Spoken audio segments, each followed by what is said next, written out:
Welcome to the story. Don't forget to like, subscribe, and support me. In the ancient kingdom of Elandria, where magic reigned supreme and alchemists were often regarded with a mix of awe and suspicion, there lived a young woman named Alice. Her life was anything but ordinary, for she had inherited not just her father's cluttered laboratory on the outskirts of the capital, but also his brilliance and curiosity that knew no bounds. Her father, a renowned alchemist in his time, had passed away years ago, leaving behind an unfinished legacy and a daughter determined to carve her own path. The kingdom of Elandria was a place where towering castles cast long shadows over bustling cities, where the rich and powerful thrived on the might of their magical abilities, and where those without magic lived in their shadows. The Magi Council, a powerful group of wizards who controlled the ebb and flow of magic in the kingdom, ruled with an iron fist, ensuring that magic remained the ultimate power. But Alice, young and determined, believed that alchemy could offer something different, something that didn't rely solely on magic but on the knowledge of the natural world and the mysteries it held. One cool autumn evening, as the sun dipped below the horizon, casting a golden hue over the land, Alice worked feverishly in her father's old laboratory. The shelves were lined with glass vials, each containing a different magical ingredient, from dragon scales to phoenix feathers. The room was filled with the scent of burning incense and the sound of bubbling liquids. Alice's hands moved swiftly as she mixed and measured, her mind racing with possibilities. She had been experimenting for weeks, trying to create something that would bridge the gap between magic and humanity, a potion that could harness the raw energy of magic and transform it into something new, something that anyone, even the most ordinary human, could wield. As she poured a shimmering blue liquid into a small glass vial, something unexpected happened. The potion began to glow with a bright, almost blinding light. Alice stepped back, her heart pounding in her chest. She had never seen anything like it. The liquid inside the vial seemed to pulse with energy, as if it were alive. With trembling hands, she carefully placed the vial on her workbench and took a deep breath. This was it. This was the breakthrough she had been waiting for. A potion that could convert magical energy into pure human strength. Alice's mind raced with the implications of her discovery. In a kingdom where only the magically gifted held true power, this potion could level the playing field. It could give ordinary people the strength to stand up to the Magi Council, to resist the oppressive rule of those who believed they were superior because of their magical abilities. But with this realization came a sense of dread. If word of her discovery got out, she would be in grave danger. The Magi Council would see her as a threat, and there were darker forces in the kingdom who would stop at nothing to seize her work for their own nefarious purposes. Determined to protect her discovery, Alice worked late into the night, refining the potion, testing its limits, and making sure it was stable. She knew she couldn't do this alone. She needed someone she could trust, someone who could help her navigate the dangerous path she was about to embark on. That someone came in the form of Sir Gareth, a seasoned knight who had grown disillusioned with the kingdom's reliance on magic. Sir Gareth had once been a loyal servant of the crown, a protector of the realm, but years of witnessing the corruption and cruelty of the Magi Council had left him jaded. He had retired from knighthood, seeking solace in the quiet countryside, far from the intrigue and power struggles of the capital. Alice had met Sir Gareth by chance, during one of her rare trips to the market. She had been carrying a heavy load of supplies when a group of ruffians had tried to rob her. Sir Gareth had intervened, his skills with a sword still as sharp as ever, and had driven them off with ease. Grateful for his help, Alice had invited him to her laboratory, where she had explained her work and her vision for a better future. Sir Gareth had listened intently, his stern expression softening as he realized the significance of her discovery. "You're playing a dangerous game, Alice," he had said, his voice grave. The Magi Council won't take kindly to someone challenging their authority, especially not a young alchemist like yourself. But if what you're saying is true, then this could change everything. It could give people hope. Hope. That was the word that had stuck with Alice. For too long, the people of Elandria had lived in fear, their lives dictated by the whims of the Magi Council and the powerful wizards who served them. But now, with her potion, she could give them the means to fight back. Together, Alice and Sir Gareth began to refine the potion further, turning it into something more than just a simple elixir. They infused it with protective properties, creating what they called the human shield.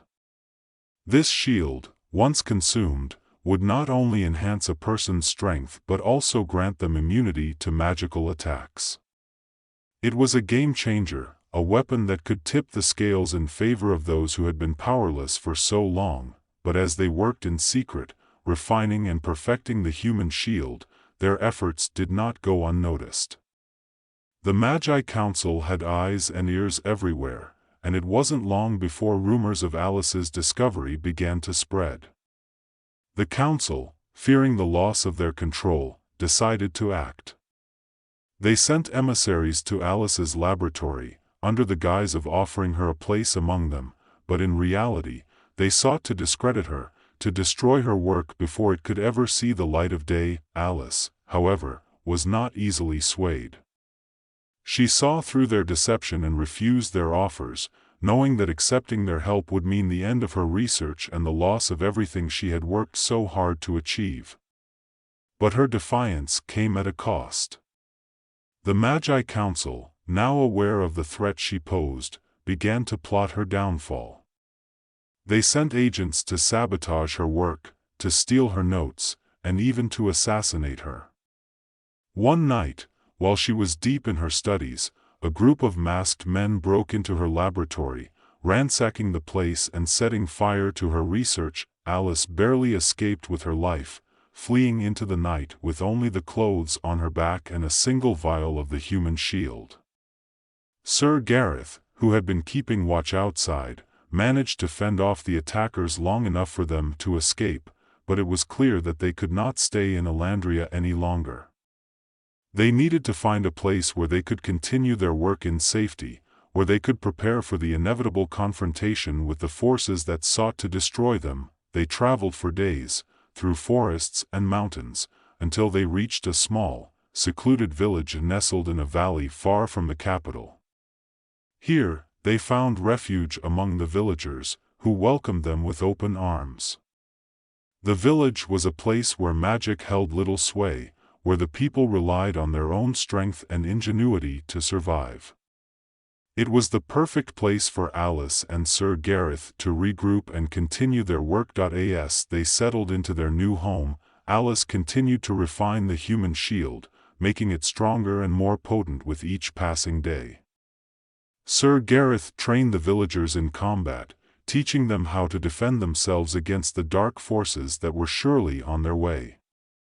Word of Alice's potion spread quickly, and soon, people from all over the kingdom began to seek her out, desperate for the protection that the human shield could provide. But even as they prepared for the coming storm, the darkness was already closing in. The Dark Enchanter, a powerful and malevolent sorcerer who had long harbored ambitions of ruling Elandria, had learned of Alice's potion and saw it as the key to his victory. He began to gather his forces, summoning dark creatures from the depths of the earth and the shadows of the forests. His army grew in strength, and soon, the kingdom was plunged into chaos as his minions began to lay waste to the towns and villages that stood in their path. The king, desperate to save his kingdom, called upon the Magi Council to defend the realm, but they were no match for the Dark Enchanter's power. One by one, the great cities of Elandria fell, their once mighty walls reduced to rubble, their people enslaved or driven into hiding. The capital itself was soon under siege, and it was only a matter of time before the kingdom would fall completely. It was in this dire moment that Alice knew she could no longer remain in hiding.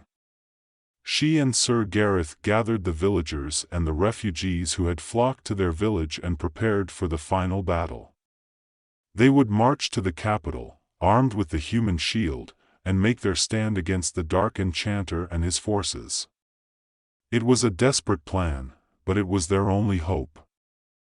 The journey to the capital was long and perilous. They traveled by night, avoiding the dark enchanter's patrols, and by day, they rested in hidden caves and forests. As they drew closer to the city, they could see the devastation that had been wrought. The once bustling streets were now deserted, the buildings crumbling and overgrown with vines. The air was thick with the stench of death and decay, and the only sounds were the distant cries of the dark enchanter's minions as they roamed the city, searching for any who dared to resist. Finally, they reached the capital's gates, where the last of the king's forces were making their final stand. The soldiers were weary and demoralized, their spirits broken by the relentless onslaught of the dark enchanter's army. But when they saw Alice and her small band of rebels approach, a glimmer of hope flickered in their eyes.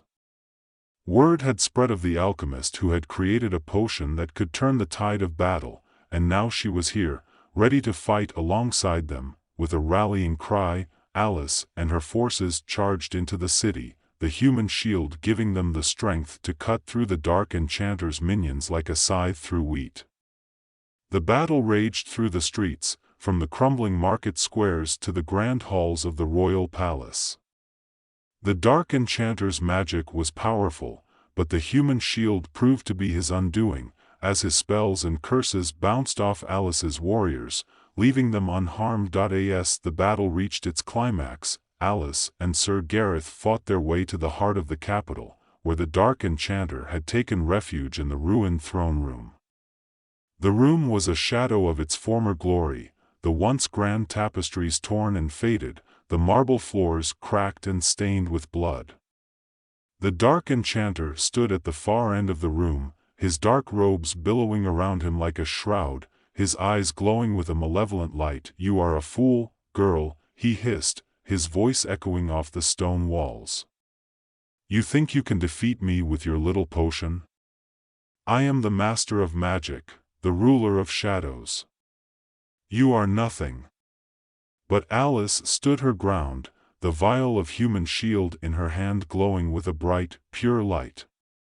"You may be powerful, but you are not invincible," she replied, her voice steady and calm. "You have used your magic to oppress and destroy, but magic is not the only power in this world.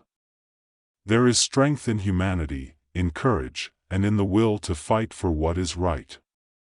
With those words, she drank the potion, feeling its warmth spread through her body, filling her with strength and determination. Sir Gareth stepped forward, his sword at the ready, and together they faced the dark enchanter in a battle that would determine the fate of the kingdom. The dark enchanter unleashed his full fury, casting spells that could tear mountains apart and summon storms of fire and lightning. But Alice, protected by the human shield, stood firm. She deflected his attacks with ease, her every movement guided by the knowledge she had gained through years of study and experimentation. Sir Gareth fought by her side, his sword flashing in the dim light as he struck down the dark enchanter's minions who tried to come to their master's aid. The battle was long and grueling, but in the end, it was the dark enchanter who fell. With a final, desperate cry, he lunged at Alice, his hands crackling with dark energy, but she was ready. She held out her hand, and the human shield flared with light, absorbing the dark enchanter's power and reflecting it back at him. He screamed as the energy consumed him, his body dissolving into nothingness, leaving behind only a faint shadow on the floor. With the dark enchanter's defeat, the battle was won. The city, though ravaged and scarred, was saved. The people, once oppressed and terrified, now emerged from their hiding places, their eyes filled with hope and gratitude. Alice and Sir Gareth were hailed as heroes, their names forever etched into the history of Elandria. In the days that followed, Alice was offered a place of honor in the king's court, a position of power and influence. But she declined. She had seen firsthand the corruption and greed that came with such power, and she wanted no part of it. Instead, she chose to continue her work as an alchemist, helping those who needed it most and teaching others the importance of knowledge, courage, and compassion. Sir Gareth, too, found a new purpose in life. No longer a knight bound by duty to a corrupt crown, he became Alice's companion and protector, traveling with her across the kingdom, spreading the message of hope and resilience. Together, they rebuilt what had been destroyed, not just in the physical sense, but in the hearts and minds of the people. The human shield, once a simple potion created in a small laboratory, became a symbol of resistance and strength. It was a reminder that even in the darkest of times, there was always a way to fight back, to stand up for what was right. Alice's work inspired a new generation of alchemists, who took her teachings and expanded upon them, blending science and magic in ways never before imagined. Years passed, and Elandria began to heal. The Magi Council, humbled by the events that had unfolded, began to loosen their grip on the kingdom, allowing for a more balanced and just society. Magic and humanity coexisted in harmony, each respecting the other's strengths and weaknesses. As for Alice, she continued her work, ever the fearless alchemist, always pushing the boundaries of what was possible. She knew that there would always be challenges ahead, new threats to face, and new discoveries to be made. But she also knew that she was not alone.